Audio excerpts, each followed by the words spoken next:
allons le célébrer, l'adorer, parce que c'est un Dieu qui mérite la gloire, l'honneur et l'approbation. Dans le nom de Jésus, prie le Seigneur. Dis le bon Dieu, l'Église. Prie le Seigneur que Dieu t'accompagne. Que le Dieu de la Bible t'assiste.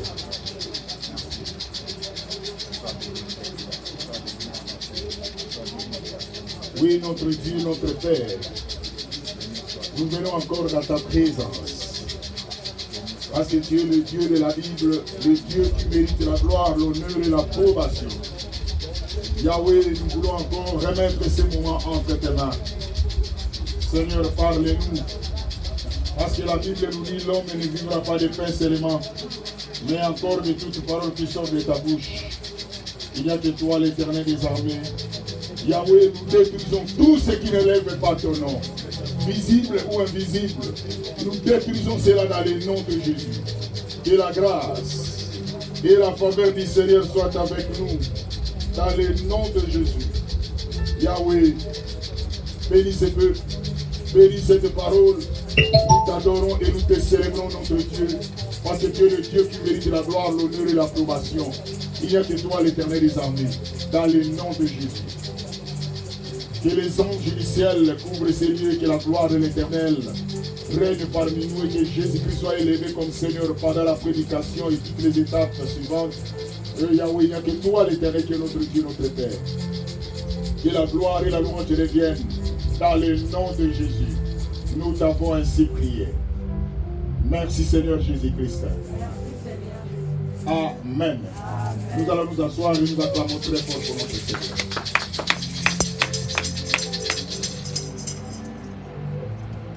Voilà l'Église. Nous allons parler aujourd'hui sur le temps de la fin, ou les signes du temps. Nous allons lire ensemble avec vous l'Église 2 Timothée chapitre 3.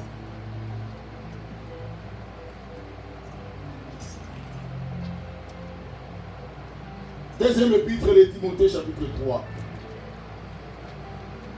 Du verset 1 jusqu'au verset 5. Et ceux qui vont aller à la maison, ils peuvent continuer à lire du chapitre 4 aussi, du verset 1 jusqu'à 8.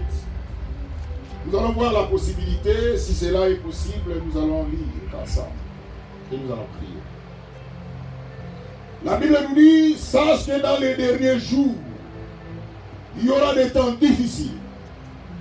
Car les hommes seront égoïstes, amis de l'argent, fanfarons hautains, blasphémateurs, rebelles à leurs parents, ingrats et irréligieux, insensibles, déloyaux, calomniateurs, intempérants, cruels, ennemis des gens de Dieu, traîtres, emportés, enflés d'orgueil, aimant le plaisir plus que Dieu, et à l'apparence la piété, mais régnant ce qui fait la force.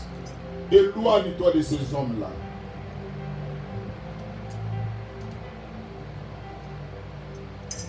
L'Église.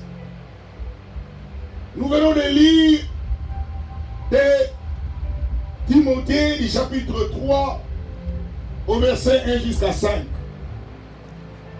Je vais expliquer à l'Église sur les temps de la fin, ou les signes du temps. Le moment que l'Église est en train de traverser. Je sais que vous avez déjà lu ces versets à plusieurs reprises. Et à beaucoup parmi vous, vous avez aussi partagé ces versets. Mais ce que nous allons parler, plus nous allons tirer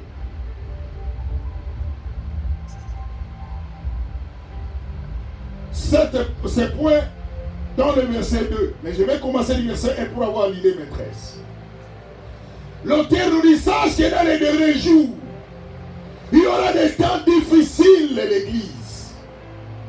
Car les hommes seront égoïstes. Bien-aimé l'Église, écoute-moi, je vais parler de l'égoïsme. Et je vais expliquer pourquoi nous allons parler sur l'égoïsme.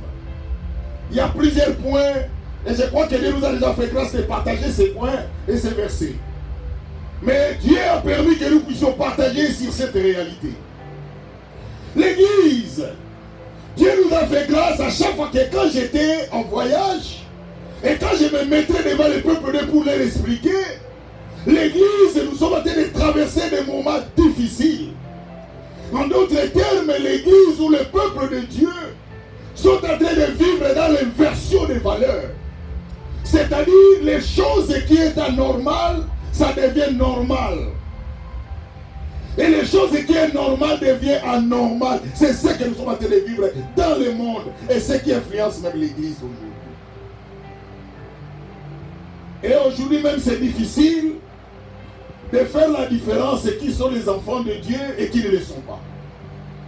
Parce que même l'apôtre Paul a dit, il y a même le mal que je trouve en vous, et même ce mal-là, même les païens n'ont pas ce mal. Vous allez trouver dans nos églises aujourd'hui, dans la vie des enfants de Dieu, il y a des enfants de Dieu qui ne reflètent plus la parole, qui ne reflètent plus Dieu dans leur vie. Aujourd'hui, ce sont des formalités qui avancent parmi nous. Il dit, sache que dans les derniers jours, il y aura des temps difficiles. L'église, le temps que nous sommes en train de traverser, c'est ce qui est maintenant caractérisé dans le verset 2. Il dit, car les hommes seront égoïstes, les hommes, l'égoïsme, l'égocentrisme.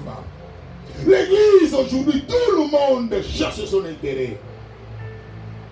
Il n'y a plus l'humanisme parmi nous.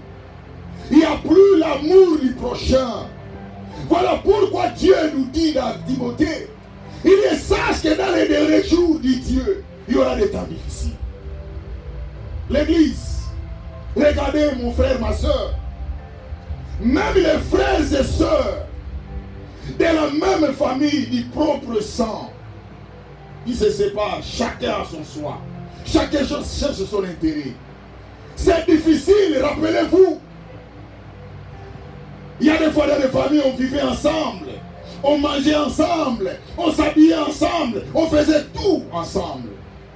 Et quand nous sommes arrivés même dans l'église, et même si vous regardez l'église primitive, si vous regardez l'église primitive, selon les 4 piliers de l'église, la Bible nous dit l'église persévérait, premièrement, dans l'enseignement. La Bible ne parle pas dans les enseignements, mais la Bible parle de l'enseignement. Un enseignement. Or, l'enseignement, c'est la personne de Jésus. La Bible dit les 4 piliers de l'église primitive. C'était premièrement l'enseignement des apôtres. L'église était enseignée dans les enseignements, dans la parole de Dieu. Mais aujourd'hui, ce que nous vivons, ce sont des formalités. Nous ne mettons plus Dieu à la première place. Mais oubliez que la Bible que nous lisons, la Bible dit dans Genèse chapitre 1. Au commencement, Dieu créa. La Bible parle de la présence de Dieu avant la création. La Bible dit au commencement, Dieu créa. La créature vient après. La création vient après. Mais aujourd'hui, l'église, ce que nous vivons, c'est l'inversion des valeurs. Ce que nous vivons, et même les peuples sont en train de marcher, même les enfants de Dieu à contre-courant. Les temps difficiles. Les temps difficiles, l'église. Réveillons-nous. Réveillons-nous. Le temps n'est plus. Les choses que nous sommes en train de vivre aujourd'hui, il y a plus normal. Il y a des enfants de Dieu qui sont entrés dans des distractions. Mais la Bible nous a prévenus. La Bible nous a dit, dans les derniers jours, il y aura des temps difficiles. Nous étions à cette époque, on s'est partagé. Et même la Bible dit dans l'église primitive, il persévérait dans l'enseignement, dans la communion fraternelle, et dans la fraction du pain et dans la prière. Voilà ce qui a fait la force de l'église, peuple de Dieu. Ils étaient là dans l'enseignement, ils restaient dans la parole pour vérifier ce que la Bible dit, pour que la Bible qui est la guide, qui est notre guide, puisse les conduire. Et la Bible dit, il y a fait la communion fraternelle. Vous sentez l'amour entre frères et sœurs. Mais aujourd'hui, ce que nous vivons entre frères et sœurs, il y a des ennemis dans l'église, dans le monde. Est-ce que vous vous rappelez encore Jésus et la femme samaritaine dans Jean chapitre 4? Jésus avait besoin de boire de l'eau.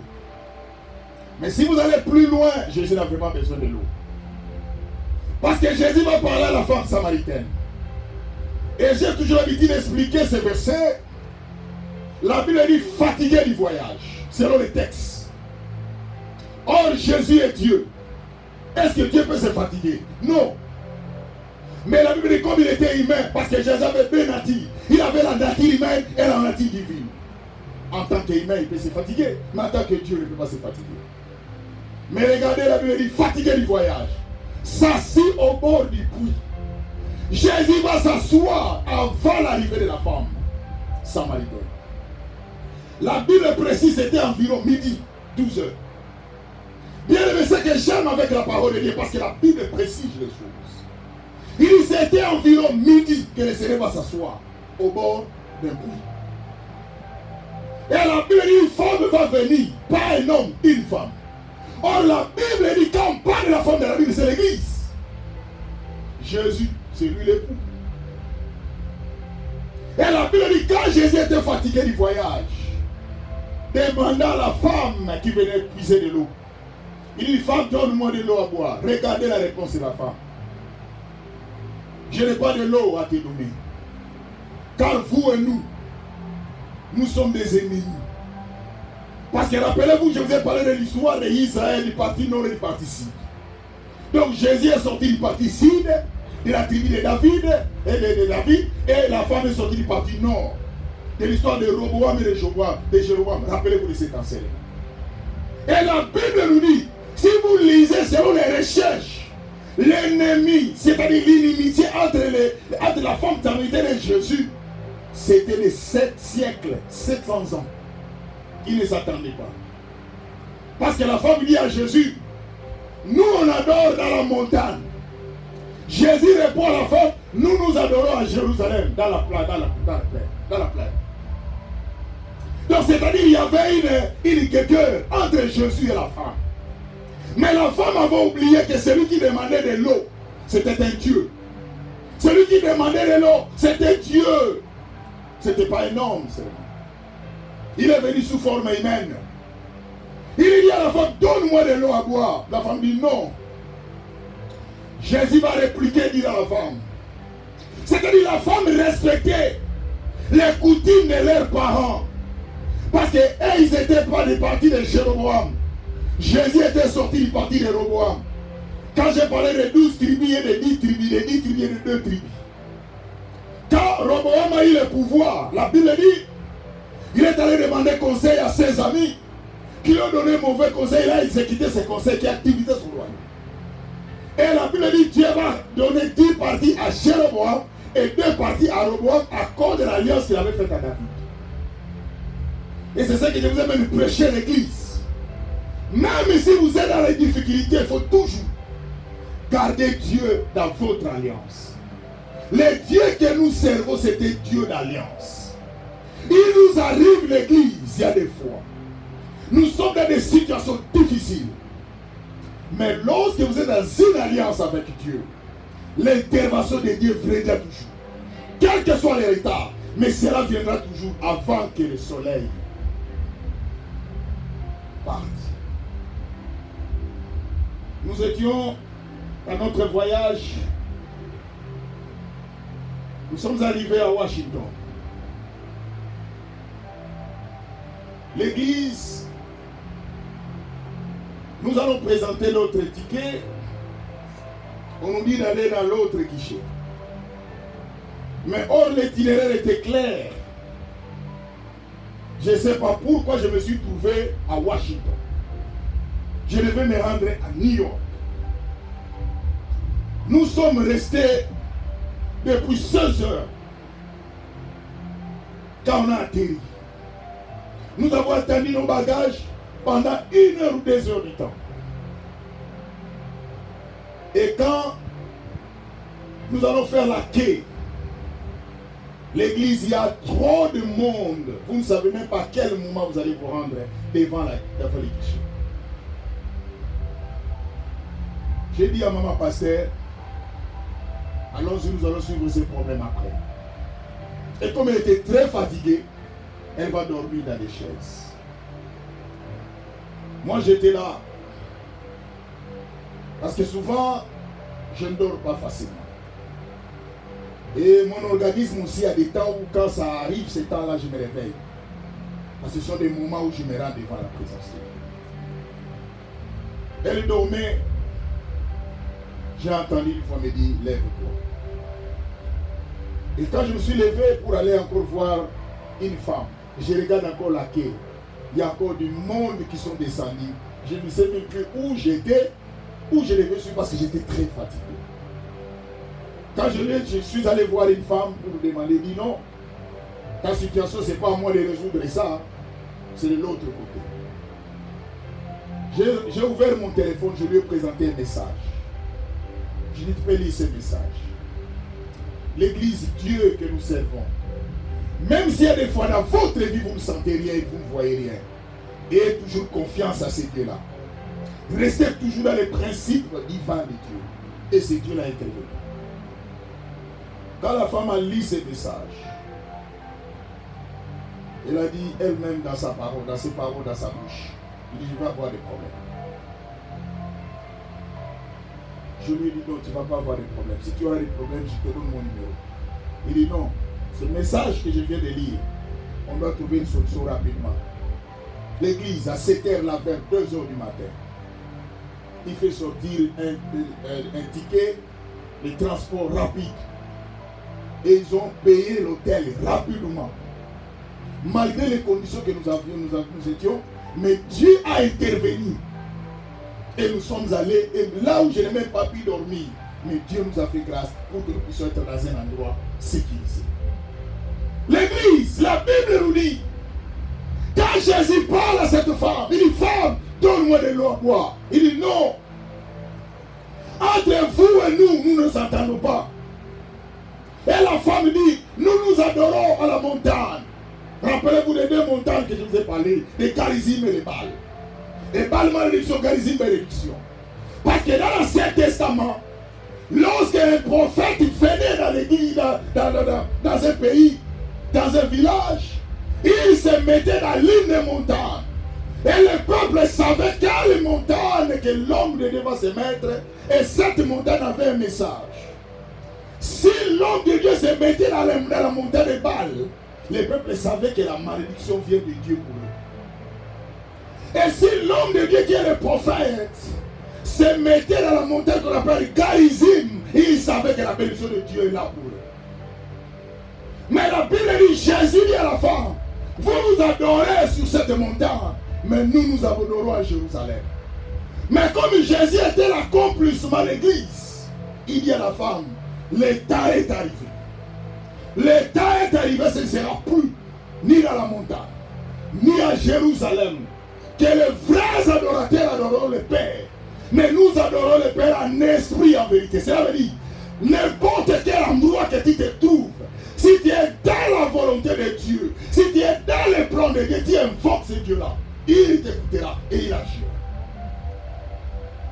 L'église, quand la femme a entendu cela, il dit non, je n'ai jamais entendu de telles paroles. Même les chefs spirituels, un jour ils ont dit à Jésus, quand ils sont venus poser la question à Jésus, les réponses que le Seigneur avait données, ils sont allés vers leurs amis pour dire, jamais on n'a parlé comme cet homme. Lui qui n'a pas étudié, mais comment il peut faire sortir de ce message pareil? L'église, les dieux que nous servons, il y a des fois sa façon de faire les choses, ça dépasse notre entendement, ça dépasse nos calculs, ça dépasse nos raisonnements, parce que ces dieux-là est au-dessus de tout. Ils sachent que dans les derniers jours, il y aura des temps difficiles. Les gens vont être des égoïstes. L'église, l'égoïsme, c'est quoi je vais parler aujourd'hui? Tout le monde cherche son intérêt. Nous sommes plus prêts à se sacrifier pour l'un ou pour l'autre. Or, quand Dieu avait créé l'homme sur la terre, il avait décidé, il n'est pas bon que l'homme soit seul. L'homme vivait dans la solitude de l'église. Or, l'accompagnement vient de Dieu. C'est Dieu qui a décidé que l'homme soit ensemble avec son prochain. Mais le diable a compris que quand on est unis, quand on est ensemble, nous sommes forts.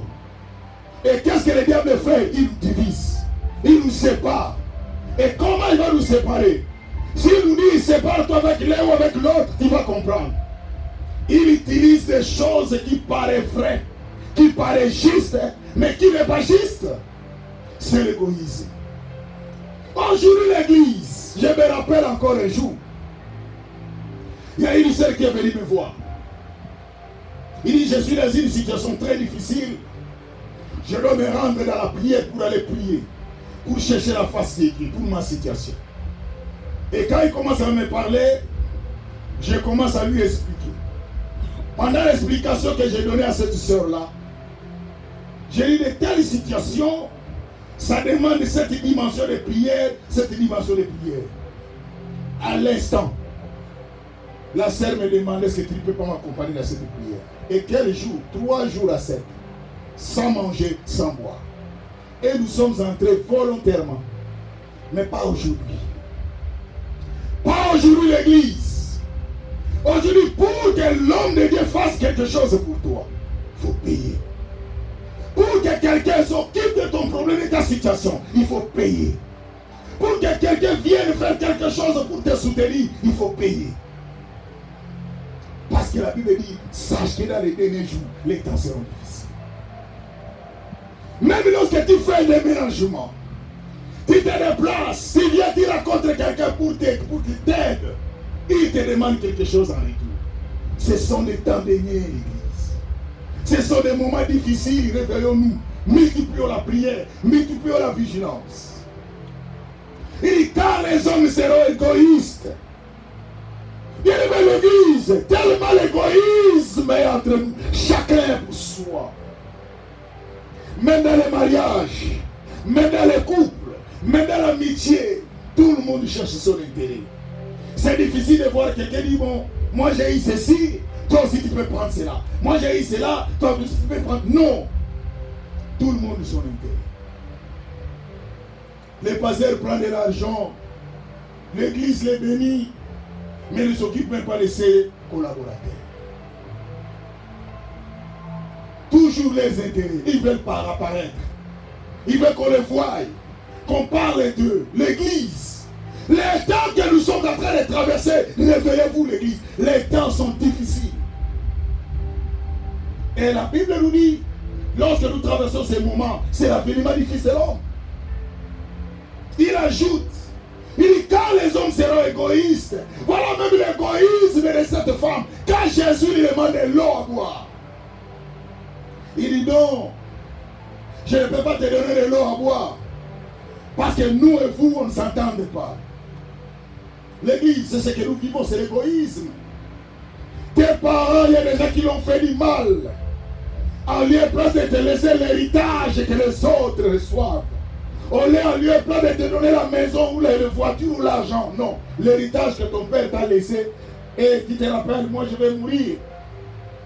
Tu sais, cette famille-là, ils nous ont fait du mal. N'oubliez pas de les rendre compte. N'oubliez pas de les retourner la monnaie. L'église, c'est ça le temps qu'elles sont en train de vivre. En lieu et place de nous réveiller l'église, les temps difficiles. L'égoïsme. Au lieu de dire à tes enfants, tu sais, ces gens-là m'ont fait du mal, mais je te demande de les pardonner. Je te demande de ne pas remettre le mal comme pour le mal. Et la Bible nous dit, quand la femme dit à Jésus, et Jésus lui dit, hé femme, je n'ai pas besoin de ton eau là. Et cette eau-là, je n'ai pas besoin. Il dit à la femme, l'eau que j'ai, si je te le donne, tu n'auras plus soif. L'église, regardait la conversation de Jésus avec cette femme. Il y avait 2 dimensions. La femme était dans une dimension terrestre. Jésus était dans une dimension spirituelle. C'est ça le problème que nous avons devant un égoïste. Un égoïste regarde que son intérêt. Lui, il regarde ce qui se voit présentement et physiquement. Mais un homme averti, un homme spirituel, regarde de loin. Ils savent qu'aujourd'hui, je peux aider cet homme, je peux aider cette femme. Même si cet homme ne m'aide pas, mais il peut aider ma famille. Même s'il passe par lui, mais une autre personne peut lui rendre la monnaie. Et l'église, quand la femme a entendu cela, elle a entendu cela, comme elle avait la conception physique. Elle dit à la femme, elle dit à Jésus, pour elle, elle savait qu'elle venait puiser de l'eau. C'est tout un travail. Faire des distances. Et surtout à cette époque-là, ils faisaient des kilomètres. Ils se sont rendus compte que non, c'est Thomas de l'eau qui va m'empêcher de venir puiser de l'eau ici. Elle n'avait même pas eu honte qu'elle avait refusé à Jésus de l'eau. Le courage. Et l'égoïsme de l'église a des courages que vous ne pouvez pas imaginer. Il peut oublier qu'il vous a refusé quelque chose. Mais quand il vous demande, il oublie qu'il vient de vous refuser quelque chose. C'est ça, les symptômes de l'église. C'est ce que nous vivons. Nous verrons l'église. Nous voulons que le Seigneur fasse de nous ceci, cela. Mais qu'est-ce que toi tu fais pour le Seigneur? Ma soeur, qu'est-ce que tu fais, mon frère, pour le Seigneur dans ta vie? Il dit, quand les temps sont difficiles, les gens seront égoïstes. Les gens veulent apparaître, mais ils ne s'occupent plus de l'un ou de l'autre. Nous vivons dans un monde que nous ne regardons plus. À côté de nous, il y a quelqu'un. Parce que Dieu avait dit, il n'est pas bon que l'homme soit seul. Nous étions à l'hôtel. On voulait prendre l'ascenseur pour descendre. Avec nos valises, pour aller mettre dans la voiture, afin d'aller à l'agence. Mes petits frères étaient là, devant l'ascenseur, ils ont appuyé les boutons. J'ai vu, ils ont mis, moi j'étais à côté, ils ont mis des valises juste à l'entrée de la porte de l'ascenseur. Et ils attendaient l'ascenseur puisse monter pour venir les récupérer afin de descendre avec. Tout le monde, ils étaient au nombre de 3. Personne ne se souciait de rien. Et moi j'étais la 4e, j'étais à côté. Je les ai posé la question. Est-ce que vous n'avez pas constaté une erreur parmi vous 3? L'autre qui est à côté, mon frère, dit, pasteur, mais tout va bien. Tout paraît normal. J'ai dit non, tout ne paraît pas normal. Est-ce que vous avez songé à quelqu'un qui va sortir de l'ascenseur parce que vous ne savez pas qui va monter avec l'ascenseur pour venir là où vous êtes? Est-ce que vous avez songé à cette personne quand il va venir, il faut que l'ascenseur s'ouvre, il faut qu'il passe, mais vous avez mis quelque chose devant qui va l'empêcher de passer? Ah, c'est ça le monde que nous vivons. L'égoïsme. Tout le monde son intérêt. Même les gens qui marchent en cours de route comme si la route lui appartient. L'église, écoute-moi. Le temps est arrivé, vous devez savoir. L'égoïsme vous amènera loin. Vous allez détruire votre vie. Vous allez détruire votre famille. Parce que la Bible nous dit, les égoïstes n'hériteront point le royaume. Et même aujourd'hui, l'église, nous ne sommes pas prêts à prêcher Jésus. Parce qu'aujourd'hui, il y a des gens qui meurent à cause de notre égocentrisme. Nous ne voulons pas parler aux gens de Jésus. Parce que nous ne marchons pas dans la crainte de Dieu. Nous ne marchons pas dans la sanctification. Toujours notre intérêt. Nous empêchons aux autres le royaume. Nous empêchons aux autres la foi de Dieu. Il dit, les temps sont difficiles. Il y aura parmi vous des égoïstes. Même le royaume, combien de personnes que vous prêchez Jésus? Même si vous ne parlez pas de Jésus avec vos Bibles, mais votre comportement, votre façon de vivre, votre façon de faire les choses, est-ce que c'est la prêche Jésus? Sache que dans les derniers jours, il y aura des temps difficiles. Et la femme dit à Jésus, Seigneur, il appelle Jésus maître, qui veut dire Rabouni, mon maître, c'était le nom honorifique. Il dit, donne-moi de l'eau à boire. Au lieu de venir puiser de l'eau, comme ça je ne viendrai plus ici. Et le regard sur l'intérieur. C'est ce que nous vivons l'église. Quand vous vivez, est-ce que vous pensez aussi de la part de Dieu? Nous, quand on priait, à l'époque, nous on était les chrétiens, on était encore à cette époque-là, comme on dit, les frères. Quand même nous sommes toujours les frères. L'église, vous allez voir, si vous passez dans une maison d'autrui, surtout des mamans, vous allez voir que la maman, quand elle prépare et met la nourriture, il y avait toujours une assiette qui était réservée, il disait ça, l'assiette de Dieu. Rappelez-vous, c'est là qui connaissent les choses que je parle. Pourquoi? Ils savaient que même un frère peut passer dans ma maison, il va trouver la nourriture, il va manger. Même un serviteur va trouver la nourriture, il va manger. Mais aujourd'hui, où sont cette assiette-là? L'égoïsme. Tout le monde a son intérêt. Tout le monde veut réussir. Tout le monde veut apparaître. Tout le monde veut être béni. Comment nous pouvons vivre la main de Dieu, l'Église, les temps difficiles que nous avons été traversés? Et Jésus dit à la femme, de l'eau que j'ai, si je te le donne, tu n'auras plus soif. Or, la femme avait oublié que de l'eau que le Seigneur lui demandait, ce n'était pas de l'eau physique. L'eau est représentée dans deux façons. L'eau représente la parole quand l'eau est sur place. L'eau représente le Saint-Esprit quand l'eau est en mouvement. Selon la Bible. L'eau que le Seigneur demandait à cette femme, c'était la vie de cette femme. C'est une mauvaise parole. C'est une vie de débauche. Parce qu'enfin Jésus avait dit, tu avais 4 maris. Et l'homme que tu vis avec maintenant n'est pas ton mari, c'est les 5.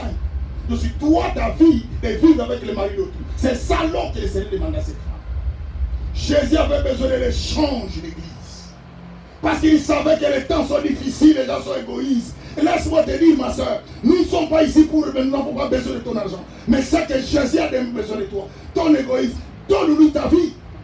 Donne-nous tes mauvais actes, tes mauvaises vies. C'est ce que Jésus a besoin. Lorsque tu gardes ça, c'est l'égoïsme, l'Église.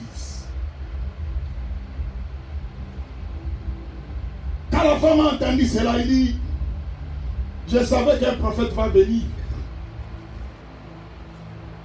Jésus lui dit, ça c'était une parole de connaissance que Jésus lui a dit.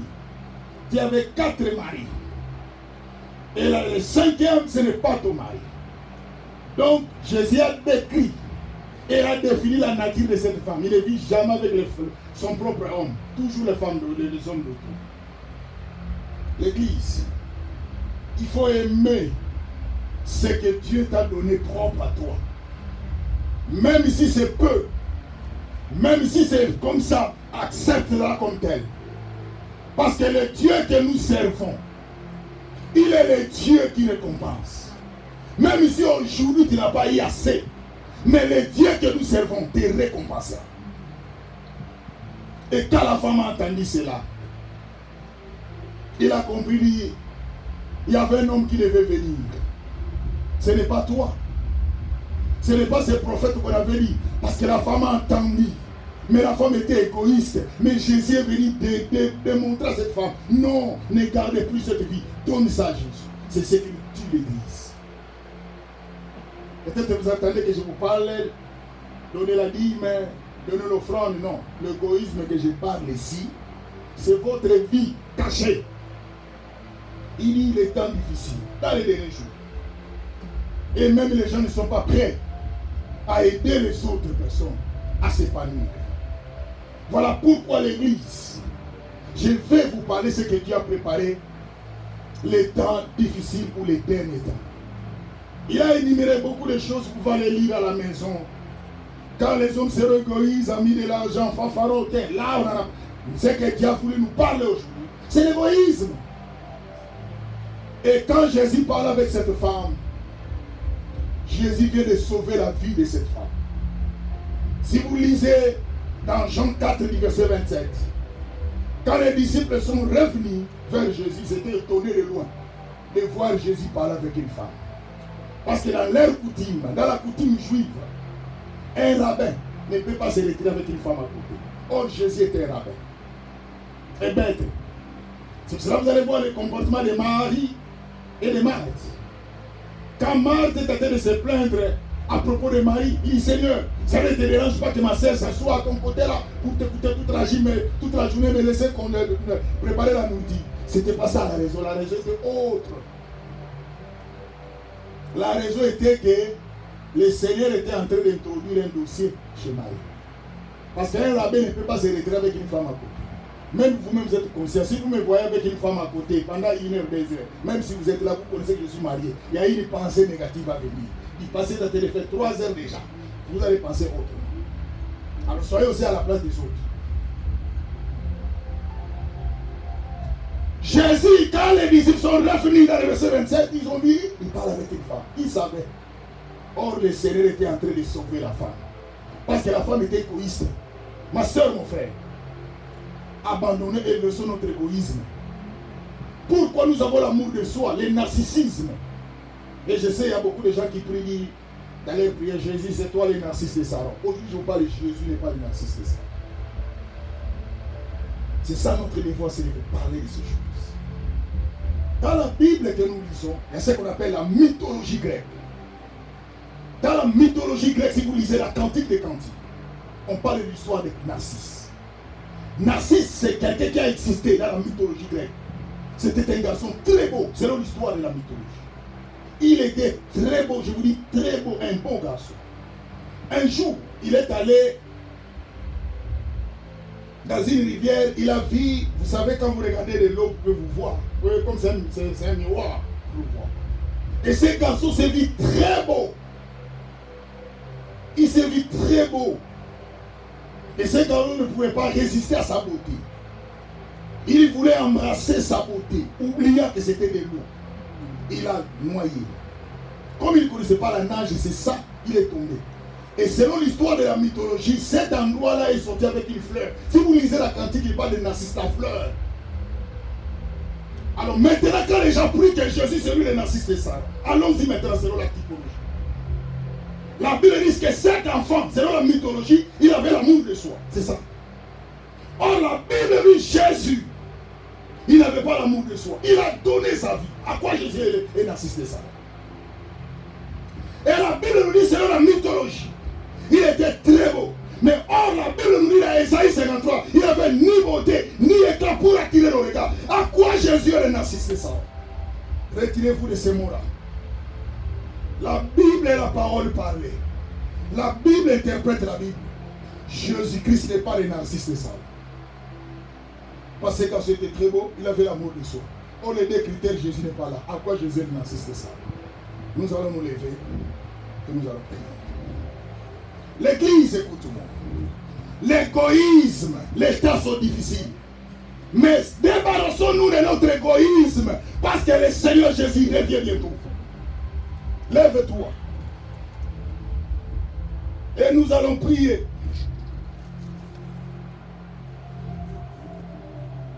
Demandez à Dieu l'église. Que le Dieu de la Bible t'accompagne. Maman, ma soeur, tu as besoin de la main de Dieu. Ferme tes yeux. Que tu parles au Seigneur Jésus. Que le Dieu de la Bible t'accompagne. Tu as besoin de lui. Ma soeur, je ne connais pas ton problème. Je veux que tu parles à Dieu, dis Seigneur, je ne savais pas que les temps sont difficiles. Il faut que je me débarrasse de mon égoïsme. Jésus, bien-aimé, concentre-toi, réalise la présence de Dieu. Maman, ma soeur, réalise la présence de Jésus. Jésus est là. La Bible nous envoya sa parole et sa parole est guérie. Bien-aimé, parle à Dieu. Je ne sais pas ton problème, je ne sais pas ta situation, mais parle-lui de ton égoïsme. De quoi tu es égoïsme, je ne sais pas, mais Dieu t'a envoyé sa parole. Que le Dieu de la Bible t'accompagne maintenant dans le nom de Jésus-Christ. Parle-lui maintenant. Parle à Jésus, parle-lui, Dieu de la Bible. Seigneur notre Dieu, notre Père. Il n'y a que toi, le Seigneur des armées, papa. Yahweh, nous avons besoin de toi, Jésus. L'église et le peuple a besoin de ta main et besoin de ta grâce. Jésus, Père, manifeste-toi, notre Dieu, notre Père. Nous avons besoin de vivre ta grâce. Nous avons besoin de vivre ta main dans cette église. Yahweh, enlève-nous l'égoïsme. Jesus Christ. Yahweh, ce peuple venu vers toi. C'est là que tu les touches maintenant. C'est là que tu les visites maintenant. Que leur vie transforme. Que leur vie elle monte dans une dimension élevée. Jesus. Ah, Jésus, nous avons besoin de toi, Jésus. Nous avons besoin de toi, Seigneur, dans cette église. Yahweh, il est toi l'éternel. Ma soeur, prie le Seigneur, prie, maman. Parle à ce Dieu. Jésus. Yahweh, nous avons besoin de toi, Seigneur. Nous avons besoin de toi, Jésus. Yahweh, il n'y a que toi qui est l'éternel qui visite. Il n'y a que toi l'éternel qui touche. Il n'y a que toi l'éternel qui visite maintenant. Seigneur, visite ce peuple. Yahweh, tu es le Dieu, Jésus.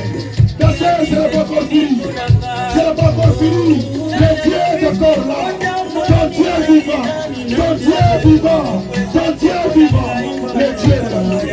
Seigneur, manifeste-toi. Seigneur, manifeste-toi, Jésus. Yahweh, nous avons besoin de toi, l'éternel des armées. Seigneur, manifeste-toi.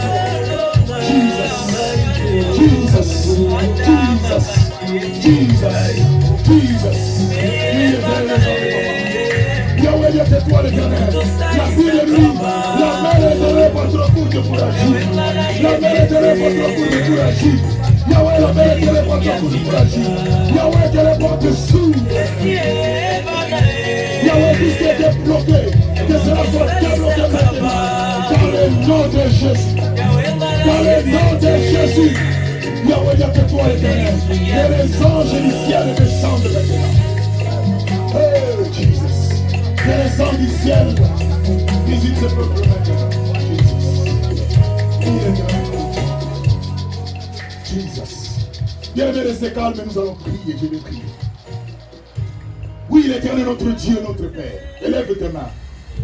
Bien-aimé, quand tu élèves tes mains, c'est en direction de l'éternel. Vois Dieu. C'est Dieu la voix. Réaliser la présence de Jésus maintenant. Réaliser la présence du Seigneur maintenant. Que le Dieu de la Bible te visite maintenant. Bien-aimé, ferme tes yeux. Bien-aimé, sois concentré. Réalise, il y a une personne devant toi. Il y a une personne devant toi. Il est là. Son nom c'est Jésus. Son nom c'est Jésus. Son nom c'est Jésus. Son nom c'est Jésus. Son nom c'est Jésus. Son nom c'est Jésus. Que le Seigneur te visite maintenant.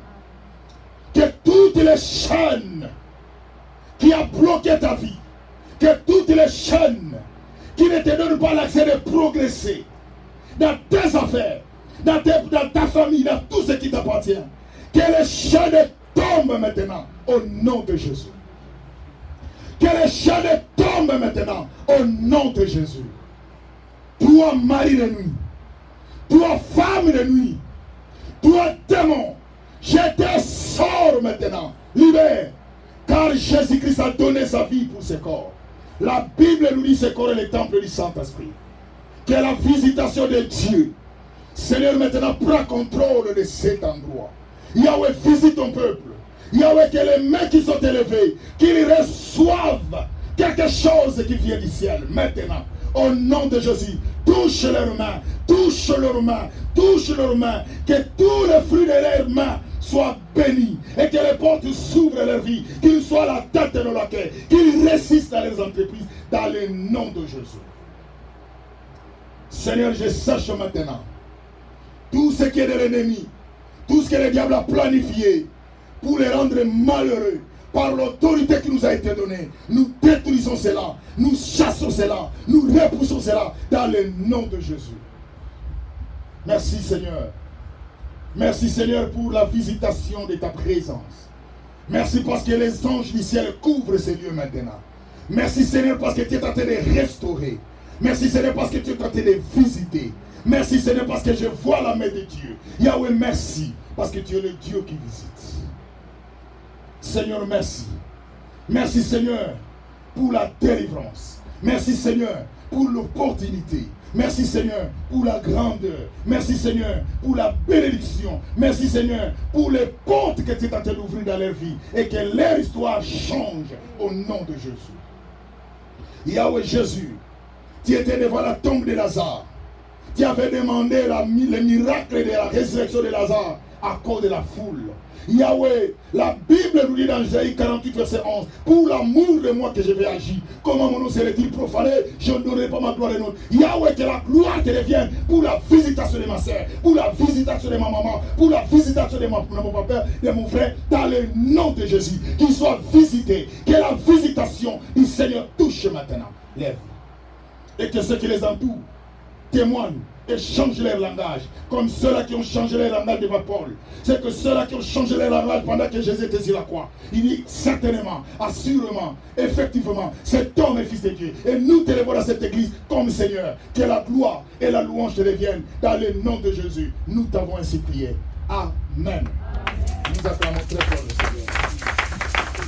Merci. Nous allons nous asseoir. Merci beaucoup.